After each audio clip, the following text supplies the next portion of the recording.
Hello everybody, welcome to your channel Learn with Smile by Disha. In the previous video you have learnt about leaf. So today in today's video we are going to learn about flower. And a flower, you know, this is the part of a plant. Now what is a flower? Everybody knows what is a flower. A flower is always near us. It may be in the garden, it may be in the trees near us, or it may be also in the verandas or balconies. A flower is very beautiful, and a flower is the beautiful reality of nature. So let's learn. So in this video we are going to learn about function and the parts of a flower. Okay. So let's get on. But first we are going to learn what is a flower.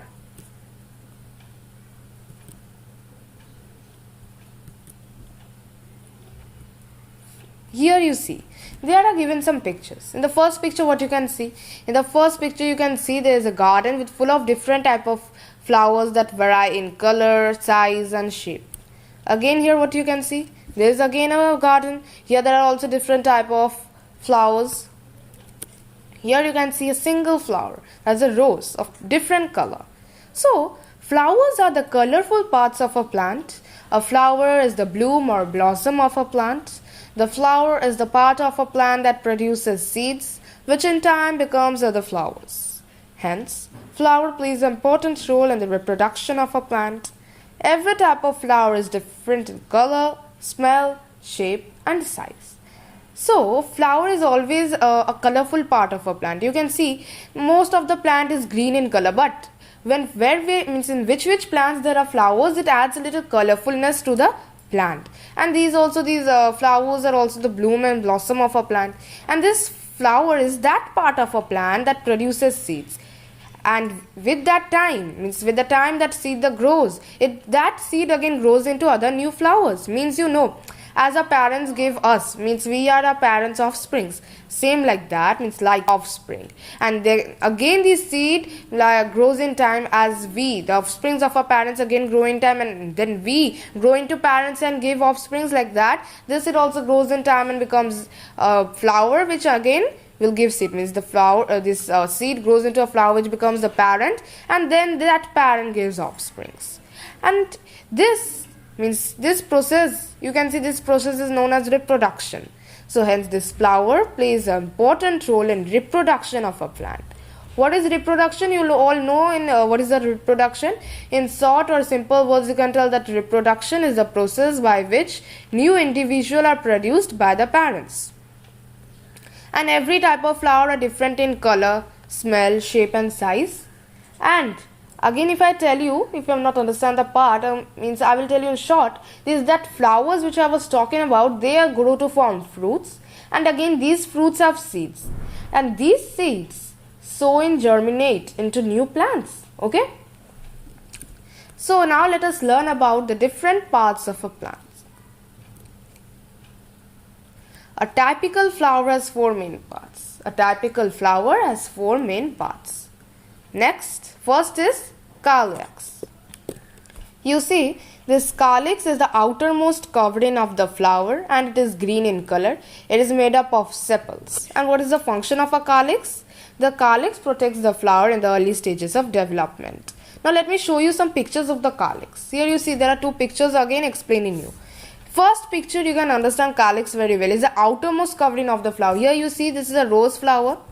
Okay. Flower. Any flower you can tell, rose or anything. So again in this flower you can see there are some green underneath the flower. There is some green type of leaves. These are not leaves, but these are the calyx. And these calyx are made up of sepals. Here this is a sepal, this is a sepal, this is a sepal, this is a sepal. And again these all sepals combinedly or togetherly form the calyx. So these all are known as calyx. Understand very well. And what is the function of the calyx? The calyx protects the flower in the early stages of development. When the flower only starts growing, only that time that calyx again grows, and this calyx protects the flower in the early stages of development. Means something might not destroy the flower. That's why this calyx has the duty to protect the flower. Now here you will see it shows the part of a flower. Okay. Now next part, we have finished calyx. This calyx we have finished. Now we are going to talk about corolla.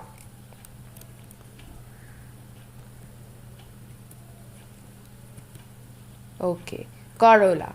This corolla is found next to the calyx. These are very brightly colored scented petals form the corolla, and the function of a corolla is the petals are of various shapes and smell, and these petals attract the insects for pollination. Here you will see two pictures, and they are clearly showing the corolla. What is the corolla? This is found next to the calyx. Here, as I told you, this is the calyx. This is the calyx.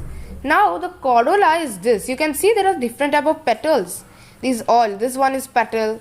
Again, this one is a petal. This one is a petal. So these all petals. You can know this. What is a petal? A petal is very brightly colored, and these are very scented. And the petal is the real beauty of a flower. These petals are so beautiful. So these are very scented, and due to these the insects get attracted. And these are brightly colored, as I told you. So here also you can see these petals. These petals again combinedly form the corolla. These petals combinedly form the corolla. Okay, corolla. You know what is now. You can understand what's corolla. Now, what is the function? What is the function of the corolla? The petals are of various shapes and smile. You know that these petals are of various shapes. They can be this shape, they can be that shape, and they also vary in smell. And these petals attract the insects for pollination, as they have a different type of smell. You know that they have some nectar inside them, and these due to the scent and nectar, the insects got attracted, and then these insects are again used for pollination, which you will understand, and you will understand afterwards. Okay, clear what's the corolla? Next, let's learn about the next part. Here. Now we are going to learn about Androsium, the third part, or any part you can tell.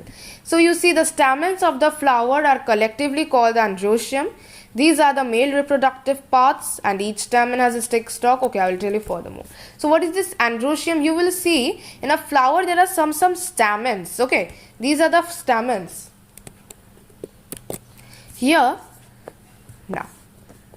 now what is that? I was talking about the stamen. Here you will see in this flower, calyx is finished. This is all calyx I was talking about. This calyx is finished. Corolla has finished. Now what is stamen? Here you can see, here some stems these are the stamens. And these stamens consist of the filament and anther. These all are stamens. This. So the stamens again consist of anther and filament. Anther, what is it? I will explain right now. Anther, you see, here you will see thin buds are there like this. Thin buds, which I will explain you in that slide. Here you will see thin buds are there. So here this part, the up part is known as anther.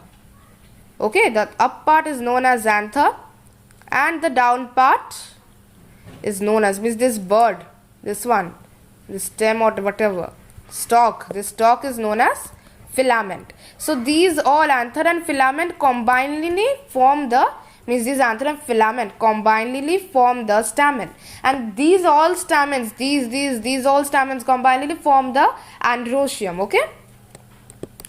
So I explained you what is the stamen, this anther and filament. Let me show you. Here, Androsium, as I told you, there are stamens. These birds' stamens are togetherly called Androsium. So you can see these stamens are again divided into some parts such as the anther, connective, and filament. Here you will see the structure of a stamen. Here the stamen has a thin stalk, as I explained you. This thin stalk. This is a thin stalk. This thin stalk is known as filament, and the stamen has a lobed structure, and the lobed structure is again divided, the lobed structure up you can see here. This a lobed structure like that, as I was explaining you, the bird type of thing, this one is known as anther. Okay. So you understand what is anther, and the anther is a lobe structure. So this anther again gets connected via connective. Here you will see this connective thing. Here you see this part is something like that. Here this is a connective. This anther gets connected through an connective. This is connective part. Okay. And stamens also you can clearly see. Then you will have no problem. So as I told you, these stamens are collectively called the Androsium. This is a full Androsium. See this? So many types of stamens are there. And as I told you, this anther, this up part, this anther has very fine powdery structures called pollen grains. This anther has small powdery structures, and these powdery structures are called pollen grains. And remember that the androsium is a male reproductive part. A flower, as you see, animals also have female and male genders. Like that, also a flower also has a female and male gender, and these androsium is known as the this androsium is the male reproductive part, and another part, the fourth part, is gynausium. This gynausium is the female reproductive part of the flower. So flower may have only female parts or only have male parts on both. When both. Okay, now we understood what is androsium. Now we are going to learn about gynausium. Here you can see some pictures of gynausium. Okay. Gynausium is also known as pistil. Carpels of a flower are collectively called the gynausium. These are the female reproductive structures of the flower, and each carpel has 3 parts. These parts togetherly make the gynausium. So let me first make you understand what is gynausium. Okay. So let us first learn what is the carpel has which 3 parts. Then I will make you understand what is this pistil or gynausium. First we have is stigma. The stigma is the sticky part at the tip of the style. Style is the extended stalk which connects the ovary to the stigma, and the ovary is the swollen pistil base consisting of ovules. Okay, you see, as I made you understand what is androsium, these all stamens togetherly make the androsium. Here also same, these carpels of a flower make the gynausium. These togetherly or collectively make the gynausium or the pistil. And these means, as I told you, androsium was the male reproductive part of the flower. This gynausium is the female reproductive part of the flower. Now this carpel is what here clearly. Now here you can see. Again what is there? As I made you understand the carpel, here this is the camel and this is the stamens. These are the stamens. Now let me make you understand. This main one has stigma. What is stigma? This stigma is, you can see there's a one like this bird. Like this bird is there. This up part is known as the stigma. The full up part is known as the stigma. Here, this one is the stigma. Okay, this stigma is the sticky part at the tip of the style. And what is the style? This extended stalk which connects the ovary to the stigma is known as the style. Means this extended stalk, this full stalk, this all stalk is known as the style. Okay, here till here, this part is known as the style. Okay, so this sticky part is at this top of the style. This is the stigma and style is the extended stalk. Now ovary. What is ovary? Here you can see at the down of this stalk. Here you will see that there is something swollen like this. Like this, something is swollen. What is this? This swollen pistil base consists of ovules, which is very important for reproduction of the flowers. So this consists of small like this ovules. So these ovules, this ovary consists. So this ovary consists very swollen like this. This is swollen, and this consists of ovules, which is very important for the reproduction of the plant. Now let me make you understand one thing, that a flower can be either complete or incomplete. What is complete? In a complete flower, all the 4 parts of the flower will be present. That is, in a complete flower, there should be Gynausium, Androsium, Corolla and Calyx. And the incomplete is what? The incomplete flower, if there is also not one part, means if there is also missing one part of a flower. If in the out of the 4 parts of a flower, if there is any one part also missing, then the flower is said to be incomplete. Okay, and gynausium. Now another thing, a flower may have only female parts, or may have only male parts, or it also may have both male and female parts of a flower. In which flowers they have both male and female parts of a flower, they are said to be perfect or bisexual or hermaphrodite. Now remember, now as I told you, this flower may have female parts means a flower may only have female parts or may have male parts or may have the both female and male parts. In which flower there are both female and male parts, that flower is said to be perfect or bisexual, or also you can tell that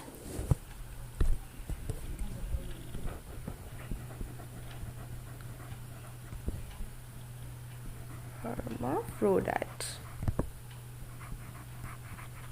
So there are three words: perfect you can tell, bisexual or you can tell that is hermaphrodite. So three words you can tell. So in which flowers there are both female and male, these can be told as perfect, bisexual or hermaphrodite. So this gynosium also you understand, means you understand you have completed what is flower, parts of a flower we have completed. Now let me just tell you the function of both stamen and pistil. Means as we have already known that what is the function of calyx and corolla, these stamen and pistil also have a common function, and that function is they help to produce flowers. Because they are female and male parts of the flowers, they mostly togetherly work, so they help to produce flowers. Now we are going to learn about the functions of the flower. Now firstly, the reproductive system of a plant is found in the flowers. A flower also attracts pollinators to facilitate pollination. It also provides a platform for the development of the fruits and seeds. Now you see, this reproductive system of a plant is found in the flower. You know that in a plant there is a reproductive system, and that reproductive system starts from the flowers, and again this flower attracts pollinators to facilitate pollination. Now you don't know what is pollinators or pollination, so you will understand this means afterwards. And now next you are going to also know that this flowers also provides a platform for the development of the fruits and seeds. As you know, this flower grows and that forms fruits, and that fruits means produce seeds, and that seeds again grow to new flowers. So this is the starting point of the reproduction of the flower. So these are some of the functions of a flower. So for today only this much. Thank you for watching.